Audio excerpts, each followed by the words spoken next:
इस प्रकार से सुखदेव जी महाराज समझाते हैं। यहाँ से राजा परीक्षित और सुखदेव का संवाद प्रारंभ होता है।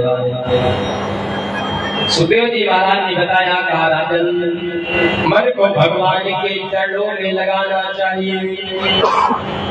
राजा परीक्षित ने कहा, तो बड़ी समस्या, मन तो हमारा जल्दी हमारे मन में हो, बस में नहीं होता है, और जब मन बस में नहीं होगा तो मैं भगवान के चरणों में कैसे लगाऊंगा? मन को एकाग्र कैसे किया जाए? जब हम इस प्रकार से प्रयास करेंगे, जित संगो जितेंद्रिया, उसके बाद में संग को जीतने का प्रयास किया जाए कि मैं इनके बिना नहीं रह सकता, ऐसा कभी मन में भाव ना आए। प्रातः काल जल्दी सो करके उठना और उठ करके सर्वप्रथम में अपने हाथ की हथेली में भगवान का दर्शन करना। पहले का नियम था कि जब लोग सो करके उठते तो अपने हाथ की हथेली में भगवान का दर्शन करते। ऐसा हमारा शास्त्र बताता है। कराग्रे वसते लक्ष्मी, कर मध्ये सरस्वती, कर मूले स्थितो ब्रह्मा, प्रभाते कर दर्शनम। जब हम सो करके उठे तो हमारे हाथ का जो अग्रभाग है, ऐसे अग्रभाग में माता लक्ष्मी का वास होता है। उसके पश्चात जो मध्य भाग है उसमें सरस्वती का वास होता है, और जो हमारे हाथ की गरौली है, जिसे गादी बोलते हैं, ऐसे गादी में ब्रह्मा जी का वास होता है। ब्रह्मा जी को प्रणाम करना चाहिए। उसके बाद में माता पृथ्वी को प्रणाम करें। समुद्र वसने देवी पर्वत स्तन मंडते, विष्णु पत्नी नमस्तुभ्यं पाद स्पर्श समस्त में। हे भैया पृथ्वी, आप तो सारे संसार के भार का वहन करती है, सारे संसार के भार का सहन करती है। मैं आपके ऊपर शरण रखने के लिए जा रहा हूँ, मेरे अपराध को क्षमा करना। लेकिन कलयुग का कलिकाल देखो, कलयुग का प्रभाव देखो। जब भगवान सूर्य देव उदय हो जाएंगे तब चादर से अपने मुख को निकालेंगे, है ना उसमें। और जैसे मुख को बाहर निकाला तो तुरंत आवाज दिया, अरे सुनती हो टीकू की मम्मी, जरा एक कप चाय देना। अब तो प्रभाते कप दर्शनम हो गया। ये तो हमारा दुर्भाग्य। इस प्रकार से प्रातः काले जल्दी सो करके उठना, माता पृथ्वी को प्रणाम करना, और यम नियम के माध्यम से मन भगवान के चरणों में लगाना। बड़ी सुंदर बात बताई सुखदेव जी महाराज ने राजा परीक्षित को। कहा, राजन, संसार में मैं इनके बिना नहीं रह पाऊंगा, हमेशा संग को जीतने का प्रयास करना। संसार में किसी का कोई नहीं है, ऐसा मान करके अपना जीवन यापन करना। राजा परीक्षित को बताया, कहा राजन, ये बताओ कि सबसे पहले भगवान किसको मिलते होंगे? राजा परीक्षित ने कहा जो दिन में 5 बार नहाता होगा भगवान उसको जल्दी मिल जाते होंगे। हमारे भगवान ये नहीं देखते कि आप नहाए हो कि नहीं नहाए हो। कहा जो ज्यादा पढ़ा लिखा होगा, विद्वान होगा, जिसके पास में डिग्री होगी भगवान उसको मिल जाते होंगे। कहा ऐसी भी बात नहीं है, भगवान उसको भी नहीं मिलते। भगवान तो कभी ये नहीं देखते कि आप पढ़े लिखे हैं या अनपढ़ हैं। तो कहा जाति को देखते होंगे। कहा हमारे प्रभु जाति का भी भेदभाव नहीं करते होंगे। कहा उम्र देखते होंगे। कहा हमारे प्रभु उम्र भी नहीं देखते हैं। व्याधस्य चरणम ध्रुवस्य चावयो विद्याम गजेंद्र का जाति विदुर यादव पते रुग्रस्यम किं पौरुषम कुब्जयः किं चत्ररूपं मदिकं किं तत्सदा मनोहरं भक्त्या तुष्यति केवलं परमयः भक्तप्रियो माधवा। यदि हमारे प्रभु उम्र को देखते तो की उम्र को मार 5 वर्ष की थी और हमारे प्रभु ने ध्रुव को दर्शन दिया। गजेंद्र गजराज ने केवल क्या कहा था और बिंद तो कहीं नहीं पाया। इसके पहले आकर के हमारे प्रभु ने गजराज की रक्षा की हो। जो कुबड़ी थी 3 जगह से टेढ़ी थी, ऐसे कुब्जा को परम सुंदरी रानी बना दिया। सुदामा कौन धनवान था? जिस रात सिंहासन पर बैठने के बाद हमारे प्रभु राजा विराजधीश कहलाते। ऐसे आसन पर सुदामा को बैठा दिया, चरणों में बैठ गए। हमारे प्रभु विदुर के यहाँ जा करके केले के छिलके को पाया, भोग लगाया। हमारे भगवान को तो केवल भक्तया तुष्यति केवलं परमयः भक्ति प्रियो माधवा। हमारे भगवान तो भक्ति के आधीन, जहाँ पर सुंदर भक्ति देखते, सुंदर भाव देखते, वहाँ पर दौड़े चले जाते हैं। जिस समय इतनी बात को बताया तो राजा परीक्षित ने पूछा कि हमारे प्रभु ने विदुर के यहाँ जाकर के केले के छिलके का पानी क्यों किया? आदरणीय सुखदेव जी महाराज राजा परीक्षित को बताते हैं कि एक बार जब कौरव और पांडवों का घोर युद्ध चल रहा था, उस समय विदुर जी महाराज महामंत्री थे। आकर के धृतराष्ट्र को बताया, कहा राजन मेरी बाहर की आंखें तो है नहीं, जो अंदर की आंखें हैं उन्हें भी मामा शकुनी ने छोड़ दिया है।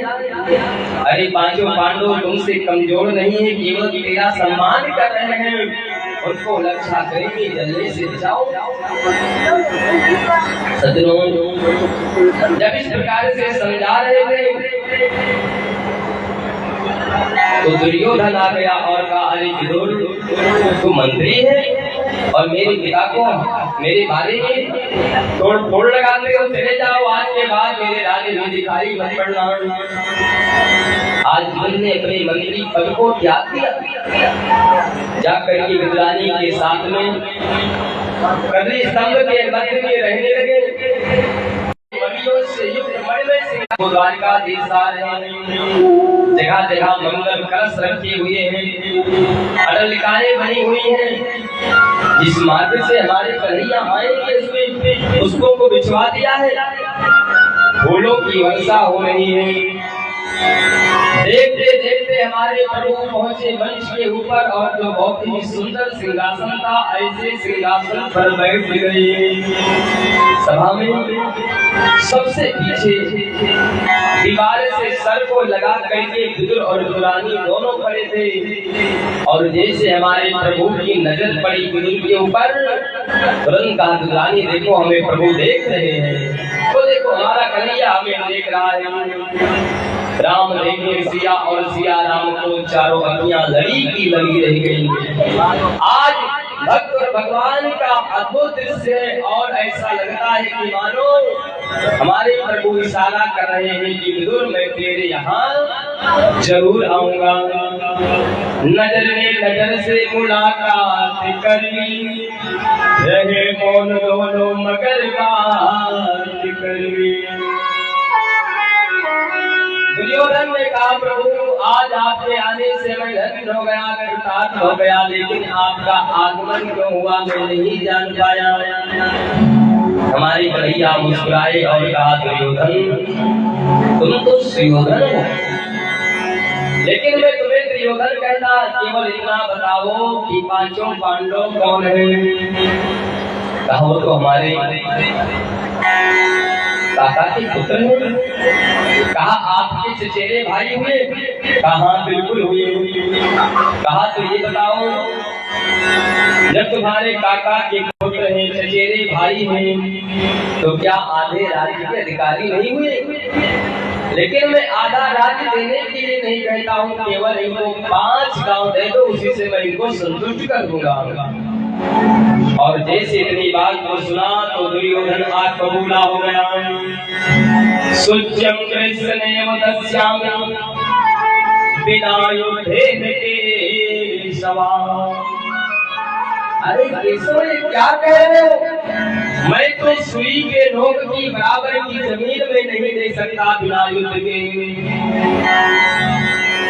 बगल में दंडात खड़े थे और दुर्योधन के हाथ को पकड़ करके दबा दिया। कहा अरे दुर्योधन तुम्हें इतना भी नहीं पता कि आए हुए मेहमान के साथ कैसा बर्ताव किया जाता है। दुर्योधन ने कहा क्षमा करना प्रभु, मैं तो बचपन से उड़न था, आवेश में ना जाने क्या क्या बोल जाता हूँ, बाद में बड़ा पश्चाताप होता है। सज्जनों आज दुर्योधन ने कहा प्रभु हम लोग राजपाट की बात को बाद में करेंगे, पहले चलिए महल में और हमारे यहाँ सुंदर प्रकार का 56 भोग तैयार है, चल करके भोग खाओ। हमारी कन्हैया मुस्कुराए और कहा दुर्योधन भोजन केवल परिस्थिति में किया जाता है, या तो भोजन कराने वाले के मन में अपार श्रद्धा हो तो भोजन कर लिया जाएगा, और या जिसको भोजन करना है वो भूख से पीड़ित हो, भूख लगी हो, आपके मन में ना श्रद्धा है ना हमारे पेट में भूख है, तो मैं भोजन कैसे कर सकता। और वैसे तो आज मेरा निमंत्रण काका बुजुर्ग के घर है। दुर्योधन ने कहा आप क्या मजाक कर रहे हैं, जिसके पास स्वयं खाने के लिए नहीं आपको क्या खिलाएगा, जिसके पास बैठने के लिए जगह नहीं आपको कहाँ बैठा देगा। प्रभु ने कहा मुझे इसकी चिंता नहीं है, बुलाया है तो जरूर कुछ ना कुछ व्यवस्था करेगा। आज जब विदुर जी ने ऐसी बात को सुना तो सभा छोड़ करके घर को चले गए। विदुरानी से कहा कुटिया को संभालो संभालो, मैं जाता हूँ बाजार में, मेरा कन्हैया आ जाएगा कोई भरोसा नहीं है।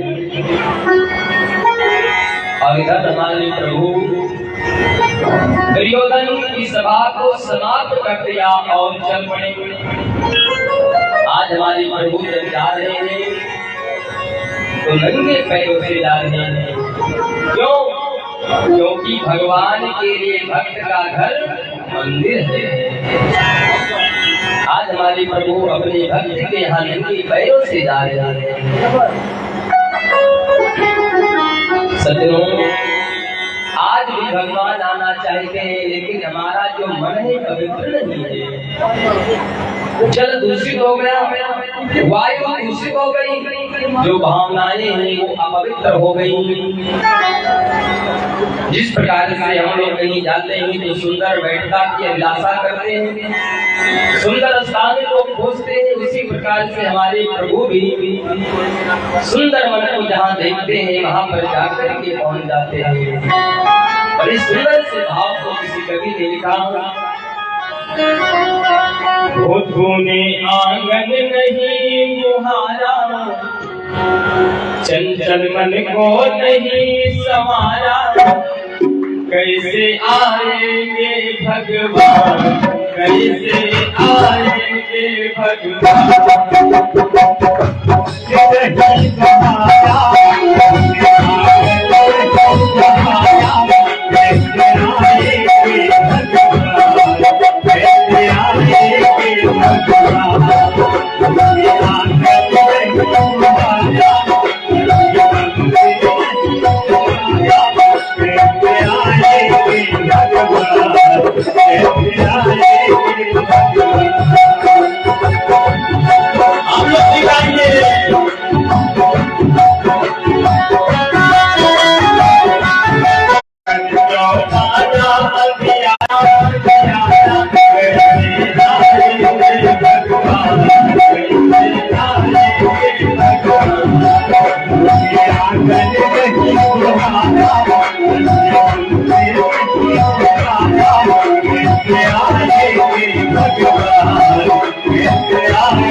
तुम्हारा लगाया जब देखा दिया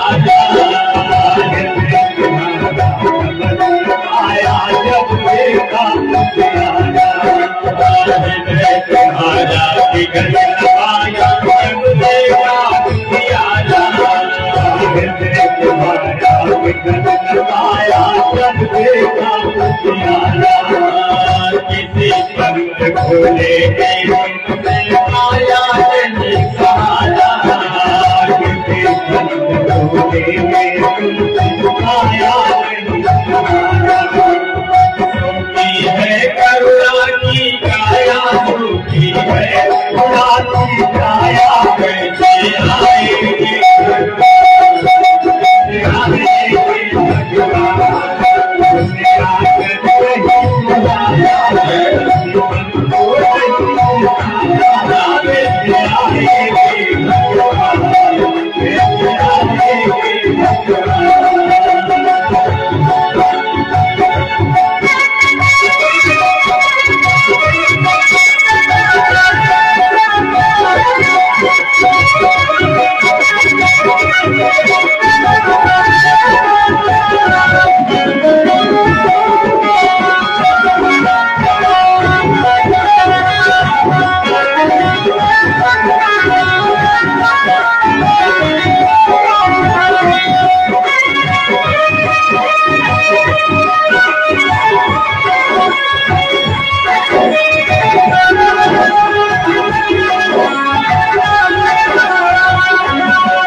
भगवान ने कहा है कि मेरे मन मन जन सो कोई पावा मोहि कपट छल जितना पावा।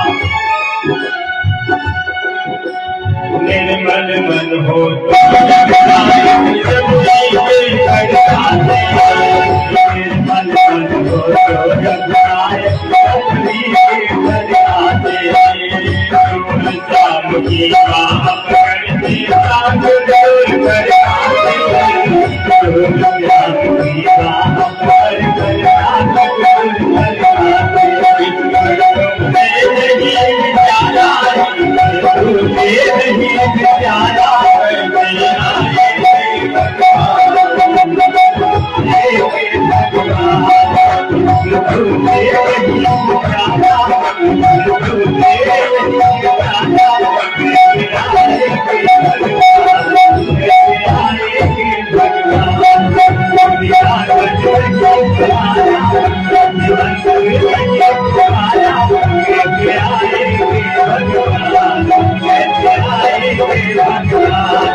बिहारी लाल की जय हो। श्रीमद् भागवत महापुराण की जय हो। इस प्रकार से हमारे प्रभु जाग गए और विदुर के यहाँ पहुँच गए। विदुरानी घर के कार्य में लगी हुई थी, लिपाई पुताई कर रही थी और आवाज दिया, कहा अरे काका जी, काका जी। विदुरानी ने कहा अरे ये तो हमारे कन्हैया की आवाज है।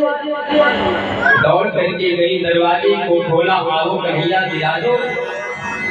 नहीं नहीं, देखा आपके लिए उचित नहीं है, ठीक नहीं, यहाँ बैठ जाइए, ये भी जगह नहीं ठीक है, यहाँ बैठिए। ऐसे कहते हुए पूरे आंगने में कन्हैया को घुमाया, अंत में जो भी रहा था ले जा करके एक कोने में डाल दिया। हमारे प्रभु द्वारकाधीश बैठ गए, अपने पेट के ऊपर हाथ को घुमाया और कहा काकी जी बड़ी जोर की भूख लगी है, कुछ खाने को मिलेगा क्या? रानी ने कहा घर में तो कुछ है नहीं, तेरे काका बाजार गए हैं, कुछ ना कुछ जरूर लाते होंगे। कदली फल लगा हुआ है, मैं लाती हूँ और उसी का भोग लगाऊंगा। रानी गई, एक टोकरी में कदली फल लेकर के आई, जो पत्तल बिछाया वो भी उल्टा बिछा दिया और फल को छिलती है, फल को दूर फेंकते छिल के पत्तल में डालती है। हमारे कन्हैया पा रहे एक नहीं, दो नहीं, 45 छिलकों का पान हमारे कन्हैया ने किया। भागवत जी में बताया गया। विद्वानी ने कहा, अरे कन्हैया, अरे द्वारकाधीश, ये मीठा लग रहा है कि नहीं? कहा, बहुत मीठा है। कहा, आपको मीठा लग रहा है तो जरूर मीठा होगा। तब तक विदुर जी बाजार से आ गए और आवाज किया, विद्वानी, अरे सुनती हो, ये मैं माखन लेकर के आया हूँ, मिश्री लेकर के आया हूँ, इसे ले जाकर के अंदर रखो, मेरा कन्हैया आ रहा होगा। विद्वानी ने कहा, वो तो आकर के बैठे। कहा, क्या मेरा कन्हैया आ गया? कहा, उनको आए हुए 1 घंटे हो गए। कहा, कुछ खाने को दिया कि नहीं? कहा, घर में तो कुछ खा नहीं, कदरी फल खा रहे हैं। विदुर आकर के पहुंचे तो क्या देखा, जो फल है वो तोड़ पड़े हैं, हमारे कन्हैया छिलकों को पा रहे हैं। और विदुर जी ने कहा, अरे विद्वानी, ये क्या कर दिया? पहली बार इस गरीब की कुटिया पर द्वारकाधीश पधारे, उनको छिलके खिला दिया। अब तो विद्वानी का ध्यान भंग हुआ। कन्हैया ने कहा, काका जी, मुझे ये पता नहीं कि मैं फल खाया या छिलके, लेकिन आनंद बहुत आया। भाई, मैं माखन लेकर के आया हूँ, मिश्री लेकर के आया हूँ, इसका भी भोग लगाओ। कन्हैया, मेरी इच्छा है कि मैं अपने हाथों से आपको पाऊं, आपका भोग लगाऊं। कहाँ, क्यों नहीं? और जैसे माखन मिश्री का लोटा लिया, मुख में लगाया, तो एक ही गिलास खाने के बाद में प्रभु द्वारकाधीश ने विदुर के हाथ को पकड़ लिया और कहा, काका जी, यदि बुरा न मानो तो एक बात कह दो। कहाँ कहो? कहा, जो आनंद, जो स्वाद हमको उस केले के छिलके में आ रहा था, उस स्वाद और आनंद आपके माखन मिश्री में नहीं है। न जाने कौन सी। तो हमारे प्रभु ने सुंदर सा भोग पाया और चले गए। जब भगवान बैकुंठ में पहुंचे तो देवताओं ने पूछा, प्रभु ये बताओ, आप जगह जगह भोग पाते हैं, आपका भोग लगता है, सबसे ज्यादा स्वाद, सबसे ज्यादा आनंद कहाँ पर आपको मिला? कहा, मात्र 2 जगह। जब शबरी के आश्रम में गया और उनके दूधे बेर को खाया, और जब मैं विदुर के यहाँ पहुंचा, केले के छिलकों का पान किया तो मुझे बहुत ज्यादा आनंद आया। भगवान को कहते हैं हो कि भाव का भूखा हूँ, भाव ही बस सारे है, भाव से जो भजता मुझको भाव से मेरा पार है। इसीलिए तो बड़े भाव से लोग गाते हैं, न जाने कौन से गुण पर दया निधि रिझ जाते लिख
विपुरे के हर पहुँचे